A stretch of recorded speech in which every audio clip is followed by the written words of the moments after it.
Today's daf is daf Chaf Aleph, and we got up to the bottom of Chaf Amud Beis, Itmar. So we're up to Itmar, and the Gemara is talking about what we call Zenen Evzelo Chaser. And if you'll find it here, we'll count up 1, 2, 3, 4, 5, 6, 7, 8, 9, 10, 11 lines up before the end of Daf Chaf Amud Beis. Itmar, Rav Kahana Omar, Rabbi Yochanan, in the name of Rabbi Yochanan. Eino tzorch lahalos lo schar. Rav Abba Omar, Rabbi Yochanan, tzorch lahalos lo schar. So we have two Amoraim with divergent transmissions of Rabbi Yochanan's position with regard to Zenen Evzelo Chaser, meaning if I live in your chaser, I squat without permission, do I have to pay you rent?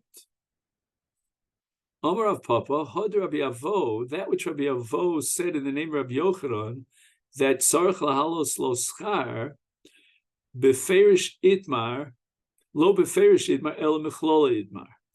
So this was an analytic derivation of Rav Papa from a statement of Rabbi Yochanan. However, we should not necessarily rely and conclude definitively that that's what Rabbi Yochanan's position was. This not. We have a comment of Rabbi Yochanan attached to the Mishnah in Me'ilah on Daf Yutes Amud Beis. The question here is, at what point is the Isur Me'ilah generated, which means that somebody took Hegdesh out of the Rishus of Hegdesh into his own Rishus. Even o Korashal Hegdesh, if Natal HaGizbar HaMemuna Al HaHegdesh, the Gizbar takes an Even or a Korah of Hegdesh, and he takes it for himself. Harei Lomah, he has not yet taken it out of the Rishus of Hegdesh, because the Even of the Korah was in his Rishus anyway, as it was donated to Bedek Habayis. However, Nesana Lechavero, once the Gizbar gives it over to someone else, and his Chaver recipient makes a kinyan on it, now the Gizbar is in violation of Me'ilah. Why? Because once he gives it over to someone else, immediately he was Motzi at Rishus Hegdesh, and now it's Yotzi L'chulin, because with Me'ilah, Hegdesh is Paka, and it now becomes Chulin. And therefore, once the Gizbar was Motzi from his Rishus, and now became Chulin, it's his, it's a private property of the Gizbar, and therefore that recipient is only enjoying the benefit of the Even of the car that belongs to the Gizbar, not that belongs to Hegdesh, because it was already Yotzi L'chulin. Now, what happens if the Gizbar was not Motzi the Even Mishus Hegdesh, but rather Bino B'tov Beiso? He built the Even into the construction of his house, and we'll soon see that that's not called enough of a shinui to be considered Motzi Mishus. The Even is still there, intact. Harei Zalomah ad sheyoder tachteh shava pruta. Once the building is built, and the Gizbar lives in the building, he enjoys the benefit of the building, and the enjoyment that he gets is worth a pruta. Me'ilah is generated by Gzelas Hegdesh of a Shava Pruta. Then at that point, the Gizbar is a Moel, and he's chayav all dinim Me'ilah, because he had Hana of a Shava Pruta. So basically, there are two ways of generating Me'ilah. One is to be Motzi, the object from Rishus Hegdesh, which in the case of Binyan L'toch Beiso, he did not do, because there was no Shinui. And secondly, if he uses the object of Hegdesh and misappropriates it for his own personal benefit in a Shava Pruta. And that he did when he lives in the house that was built with an Even of Hegdesh. The Amar Shmuel says the following. That which it says here in the Mishnah, that the Me'ila is only generated once he lives in the house of Shavapruta, Hushe Nichal Pi Aruba. In other words, it wasn't part of the building itself. It was put up on the skylight. That's not called a shinui. However, Shmuel holds that once he takes the Evan and he builds it into the structure of the binyan, immediately that's called mal. That's a shinui. That's a hotzah of an object of Hegdesh from Rishus Hegdesh. And the reason for that is because it's now part of a building. That's a shinui. It's not a separate stone unto itself. So he's made a shinui. And he's chayav for me'ilu. Yosef Rabbi Yavo coming to Rabbi Yochanan, and Rabbi Yavo was sitting in the presence of Rabbi Yochanan, Ka'amar Mishmei de Shmuel, and Rabbi Yavo made a statement in the name of Shmuel, and we'll see Rabbi Yochanan's response. Rabbi Yavo quoted in the presence of Rabbi Yochanan a statement of Shmuel. Zoso Meres, let's derive from this Mishnah, Shadar b'chotz chaver shlo midaito tzarech lahalos lo schar. That when a person lives in someone else's house, like the Gizbar lived in the house that was built from the stone of Hegdesh, and he enjoyed a Shavapruta, and he had no das from Hegdesh, he's chayav. And that would prove, if Shasak Leif, Rabbi Yochanan accepted the statement of Shmuel, Bishtika Kodah, that Rabbi Avo would transmit in the name of Rabbi Yochanan that Hadar b'chotz chaver shalom midaito tzarech la'alos lo schar. And the Gemara says that iu sover midshosik modele. The fact that Rabbi Yochanan silently, tacitly accepted it, velohi. But the Gemara says no, that's not a proof. Ashkuche lo ashkach be. Rabbi Yochanan was quiet because he wasn't paying attention. Why wasn't he paying attention? Why didn't he, shall we say, put any emphasis on the presentation of Shmuel such that he should have responded?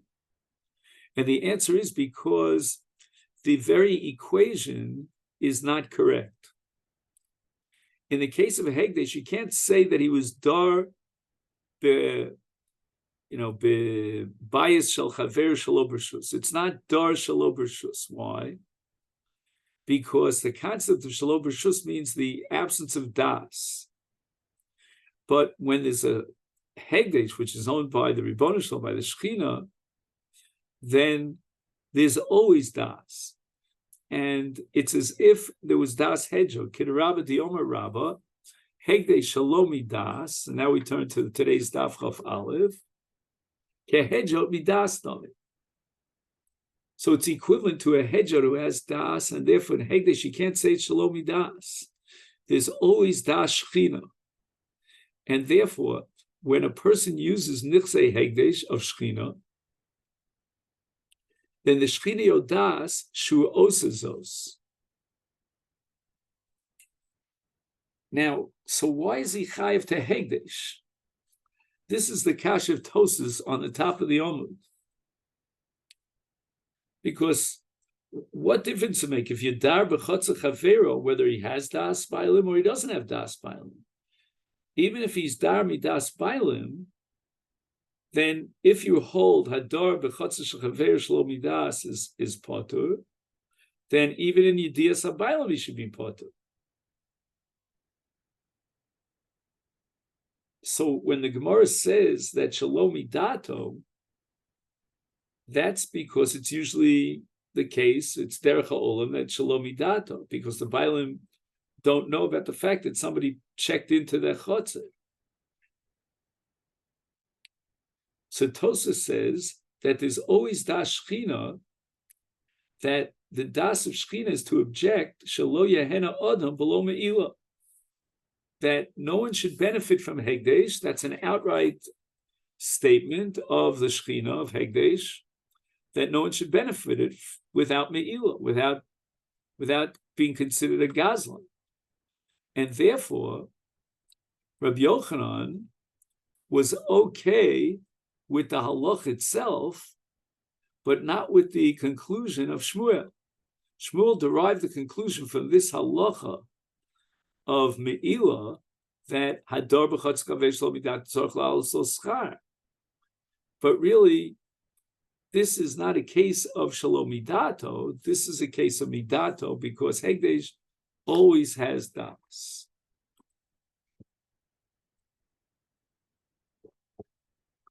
Sholach le Rabbi Abba bar Zavda lemori bar Mar, boy minei mi Rav Yehuda, mi Rav Huna. There was a suffix that was raised to Rav Huna. Hadar b'chatz kavesh lo midat tzorch la'alos lo schar o lo. Adahachi, before Mori bar Mar got a chance to ask his question to Rav Huna, noch nafshi Rav Huna died.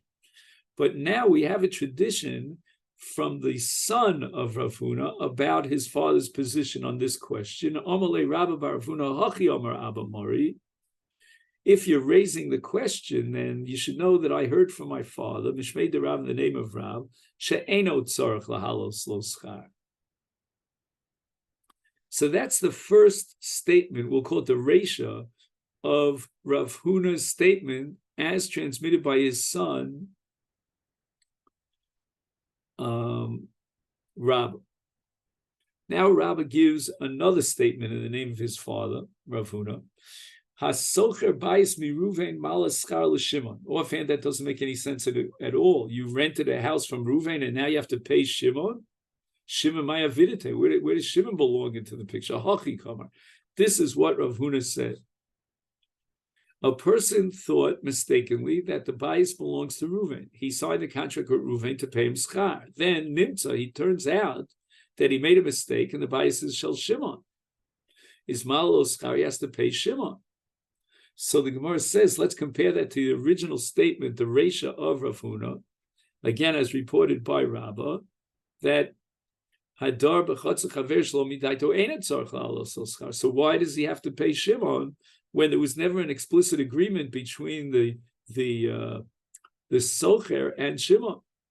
Tarti, isn't this a contradiction in terms? And the Gemara answers, no, it's not a contradiction. The case where he has to pay, where the dar has to pay Shimon, that's the Kaimeli Agra. Shimon had already put, so to speak, the apartment on the market. He publicized it for rental purposes, and now the squatter makes it impossible for him to rent. So it's zenene v'zeh chaser, and everybody agrees in zenene v'zeh chaser, you have to pay. But the original psak of Rav Huna that Hadar b'chatz chavesh lo midaito eino tzarich la'alos lo schar, that was the lo kaimela agra. That's a case of zen enevizel lo chaser because the apartment was not up for rent. Itmar nami, Amar Rabbi Chia bar Oven Amar Rav Amri le'other say Amar Rabbi Chia bar Oven Amar Rav Huna Hadar b'chatz chavesh lo midato eino tzarich la'alos lo schar v'asocher bayis mipnei ha'ir malas schar leva'olen. Now, what does this mean, malas schar leva'olen? If he was socher bayis mipnei ha'ir, then he should be paying the bnei ha'ir. So Bailam Ayaviditeu, who invited the Bailam here into the picture? Why shouldn't he pay the Bnei Ha'ir that rented him the house? And the Gemara answers, Hachi Kamma. What we're talking about is a case where he signed a contract with the Bnei Ha'ir mistakenly, thinking that they were the Bailam, and Nimtzu lo Bailam, and now he finds the true Bailam of the bias that he went into, or the Chatzah that he went into. Is Ma'im Lehem Schar, he has to pay the Bailim, the true Bailim. So Gemara again asks the question, Tarte. We had a statement in the name of Rav that Hadar b'chatz shechafer shlo midaito eino ma'alo schar, and here he has to pay the Bailim. And the same answer again, the kaimeli agra v'ha de lo kaimeli agra. Amar Rav Schor, Amar Rav Hud, Amar Rav Hadar b'chatz shechafer shlo midaito eino tzarich la'alos lo schar mishum shenemar. And it turns out that when you squat in someone's chotzer, and let's assume the chotzer was not kaimeli agra, so not only is it lo chaser, but it's even nene. the owner of the house benefits from the fact that someone is squatting in his house. How so? Mishum shenemar Yeshayo u'she'iyah. She'iyah is the name of a demon. Yukas shar. He's very harsh and he bangs down the shar. And if someone is living in the house, then she'iyah becomes hesitant, inhibited, and he doesn't bang down the doors. And therefore, as a result of the fact that the squatter is living in the apartment, there's no churban abayis. And therefore, the dar is potem l'shalom. On the contrary, maybe the Baal Bayis should be paying him for doing him a favor and keeping away the demons, or in our contemporary life, keeping away the robbers. Omar Mabra Avashi, Lididi Chazili, I saw this She'iyah guy, this demon, Umenagach Kitora, and he has the power like an ox.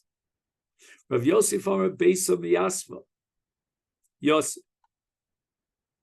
Says Rav Yosef, when people move into the house, then the house becomes a Beisa Miyasva, a Bais Miyushav. And Yosef, its Yishuv will continue to exist. Why? Because when someone moves into the house, instead of the house becoming dilapidated and becoming ruined by the elements, he makes sure to be mitaken to fix everything up. So both according to Rav Schora and according to Rav Yosef, there's a benefit enjoyed by the Baal Bayis in the fact that somebody squatted in his house. My beinayu. What's the difference between the two versions? He could beinayu to komishtamish be bitzive v'tivna. Let's say this house was being used by the Baal Bayis as an otzar, a storage place for logs and straw. And the dyer went his way and decided to live in that otzar. Now, in this case, sha'aya is not a factor. Why? Because the Baal Bayis is using the otzar for storage purposes, and the shadim won't go in there. So even though there's no one living there, the shadim will not be mazik. But on the other hand, as far as Yishuv HaBayis is concerned, the Baal Bayis does not see how to be mitakin the bayis.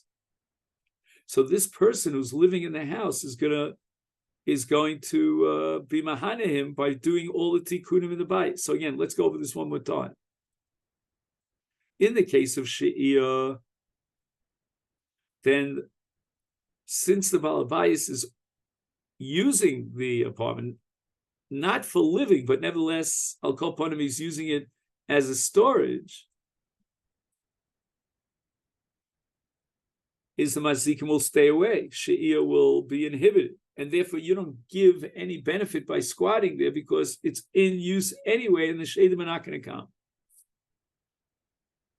But if we're going to say, like Rav Yosef, that somebody is there to be mitaken, then here also, someone is living there, and the Baal Bayis is not there because he just leaves his his trees there as wood, and therefore he's mahane him by living there in the house. Ahu gavra de bona afanda akilkaloto de yasmi. So the yasme, the Yisomim, owned some sort of almost like a garbage dump, and somebody decided to take over this area and build a beautiful mansion on top of it. Agve Rav Nachman lafande mine. So Rav Nachman forced the builder of the Armon, of this beautiful palace, to pay the Yisomim schar, to pay them rental, because they were basically living and enjoying the benefit of the karka on which they built the Afanda. So the Gemara says, Lema, shall we derive a conclusion that Kosover of Nachman Ador b'chotz chaver shlo midai to tzorch lahalos lo schar. And there's a very important comment here of the Ramah, the Yad Ramah, and he says that the idea that Hador b'chotz chaver shlo midaito Eino tzorach la'alos schar is based on the concept of mechila. In other words, if I don't intend to rent it out, I'm mochel you if you live there. In the case of ketanim, however, and that's what we're talking about here, Yisomim ketanim, they're lav b'nei mechila ninu. And nevertheless, the only reason Rav Nachman was mechayiv the balafanda is, as we'll see, because chiser es haschar shohay karbenoi malim lehem. It's only because there was an actual chaser situation. It was zen enev v'zeh chaser. But if it would have been zen enev v'zeh lo chaser, then Rav Nachman would have said they don't have to pay. And if it's built on mechila, that wouldn't apply to Yisomim. So you see clearly that zen enev lo chaser is not dependent or generated by mechila. And the Gemara says that, you know what, you can't prove anything from Rav Nachman in that case where he built the Afanda, because Ahume Kara Karmenoi Havi Dairibe. They were a nation called Karmenoi. They were living, Karmenoi were living there in the Ashpas HaYisomim. And they paid a little bit of a minimum amount of rent to the Yisomim because they were living in that dumping place. So therefore, it's considered Koi Li'agra. It's Omed Lihaskir. And in that case, everybody agrees that it's Zenenev is Zechaser. Amalei, Rav Nachman said, Zil Faisin Liyasme.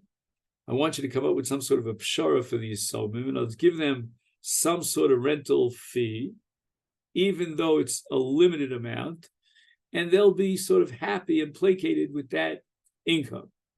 But the person refused to oblige the ruling of Rav Nachman, and he continued living in the Afanda without paying even a single dime of schirus. So what did Rav Nachman do? Rav Nachman decided to take over the entire mansion until they would pay the Yisomim the schar. In the Mishnah on Daf Yud Tes Amud Beis, we have the halacha called Keitzad Mishalemes Mashenenes. And the Mishnah goes on to say there that if the animal ate mitocha rachma, Mishalemes Mashenenes, but mitzidei rachma, Mishalemes Mashi Zika. As if to say that from rachva to tzidei rachva, we transfer from shein to keren. And if it's shein b'rshus harabim, then all you pay is hanoah. There's no chiyuv for mashi zika. Masha enkein, if it's not considered shein, but rather keren, and it's a shinui for the animal to eat in tzidei rachva, therefore, under keren, you pay even in b'rshus harabim, you pay chatzines. Amar Rav. Here we have machlokas between Rav and Shmuel as to how to interpret this mission. Rav is of the opinion that when it says that when the animal ate mitzidei arachma, it pays mashi zika, that's only because the entire body of the animal is in the rachva, umechazeres, and it sticks out, it protrudes its head, it sticks out its head from the rachva into tzida shel rachva. And that, according to Rav, is considered a shinu. It's considered lav urche, and therefore you pay midin keren.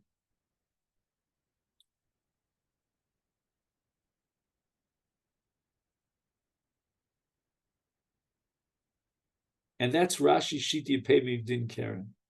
The Ri in Tosus, on the other hand, Diva Maschel Ube Machazeres, interprets it that Machazeres is Chayim midin shein, and it's considered sidei, and we consider that sidei arachva is like chotzer and nizak.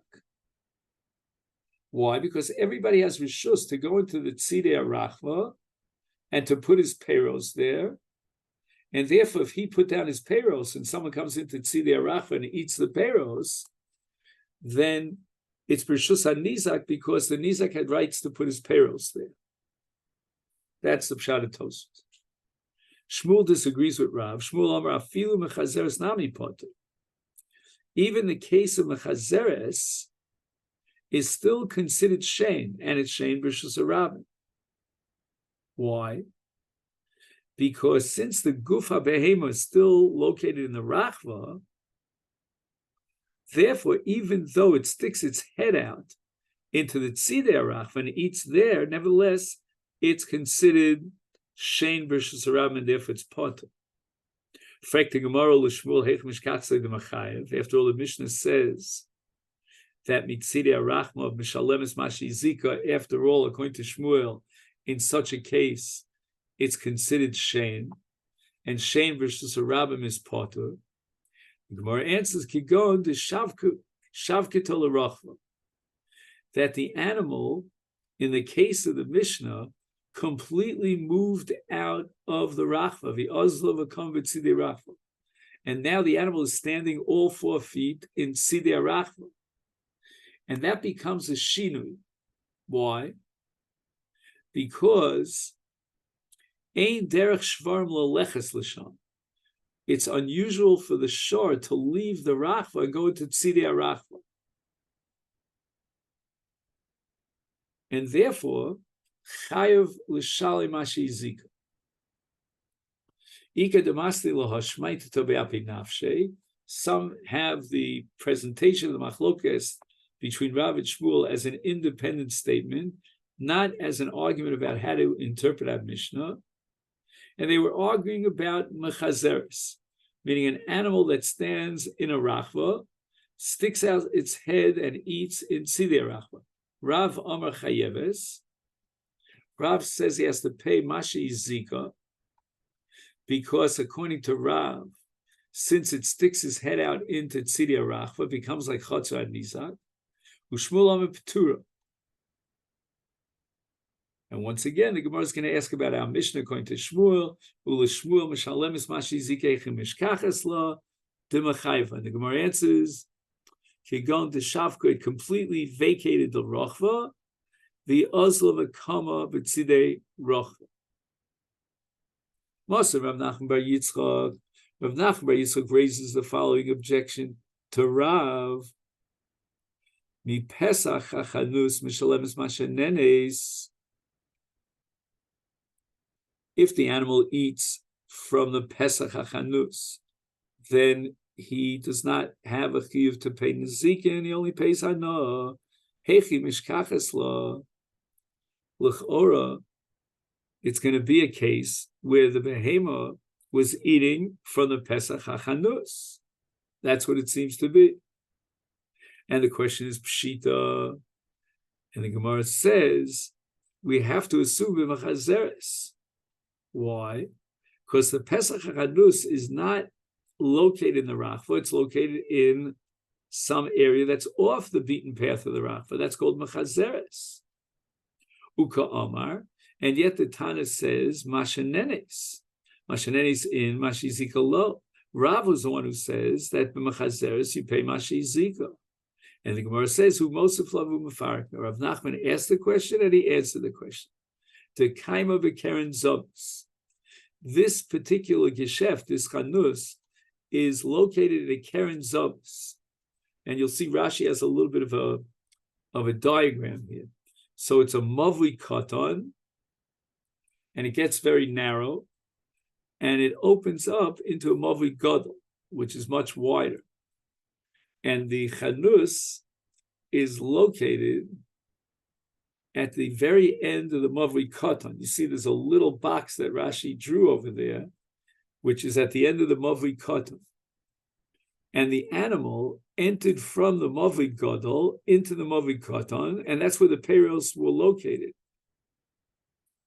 And the strange thing about the animal is that in this case, it did not turn one way to the left or one way to the right. It just ate it right there. And Rav is going to be moded. In this case, this is Shein versus Aram, and all he has to pay is Mashenenes. Ike Diamre, there's another girsa in presenting the machlokes in Rav and Shmuel. Right? In the case of mechazeres, we said that it's a very strange kind of phenomenon, a behavior pattern, that it doesn't look towards the tzidei rechava. Lo hichses rosha l'tzidei rechava. And therefore, everybody would agree in that case it comes on the keren and you pay mashi zika. Ki pligi, where's the machlokes between Rav and Shmuel? B'makta makom mirshus l'shus harabim. Let's say I own a piece of karka which is contiguous to Rishus harabim, and I build my house a little bit inside, meaning at a richuk makom from Rishus harabim. So I leave the karka in front of my house for the benefit of Rishus harabim, that people could put down their payrolls there. And now the animal went in from Rishus harabim and on its way to the makta makom, to the makom that's in front of the bayis. It went and it ate. V'hachi idmar amar Rav. Rav says, Lo shana, when do we say that he has to pay as a mazik that's eli b'machazeres? But if it's what? If it's makta makom mishusa l'shus harabim, and now the animal goes in there and eats the peros p'tura, that's considered shein b'shus harabim. U'shmuel amar afilu b'makatza makom mishusa l'shus harabim chayeves, meaning he has to pay mashi zika. And the Gemara says, Lema bibar b'shusa kamifligi. The machlokas now in this brand new approach or formulation of Rav and Shmuel is about bar b'shusa. In other words, a man dug a bar in his own private property. Then he was mafkir the entire rishus around the bar. And this is going to be a machlokas later on between Tanoim on Daf Mem Tesam and Beis. Chofer bar b'shusa v'hifkir Rishuso misvivel a bar, so he allows the rabbim to come as close to the bar as possible. But he was never mafkir his bar. The bar, he has got water, a cistern. He never wanted to be mafkir. And Rabbi Akiva says you're chayef in this case bar. Rabbi Shmuel says you're potter. And now we're going to explain the machlokas amoroim between Rav and Shmuel based on the machlokas Tanoim between Rabbi Akiva and Rabbi Shmuel. How so? Rav the Omer Patur Kasav Bar B'Shusal Chayev. Now this sounds counterintuitive, but Rav is of the opinion that when the animal eats the peros that are shtuchim, that are spread out in a makom shehuktzal Rishus harabim, then you potter. Why? Because Rav holds that Bar B'Shusal Chayev, and this shetach, this area where you put down your peros, where he was makted for the Rishus harabim, that's considered as if he made a bar, right? The peros themselves on the ground is like a bar, and he shouldn't have done so. And later on Daf Lamed, Kol HaMakalkel B'Rishus harabim she'iziko chayov l'shalom. Anyone who damages Rishus harabim and causes damage has to pay for the damage. So the behemoth that eats these peros now, in effect, is zoche in the peros, and therefore he's potter. Shmuel Amar Chayev Kasav Bar B'Shusal potter. And this rishus of the shetach of the peros, where the behemoth ate the fruits, is you would be chayev midin bar, and now we're not going to potter you midin shein B'Rishus harabim because that's not derech hilucha. And the Gemara rejects. And here we're going to turn to Daf Chaf Aleph Omid Beis.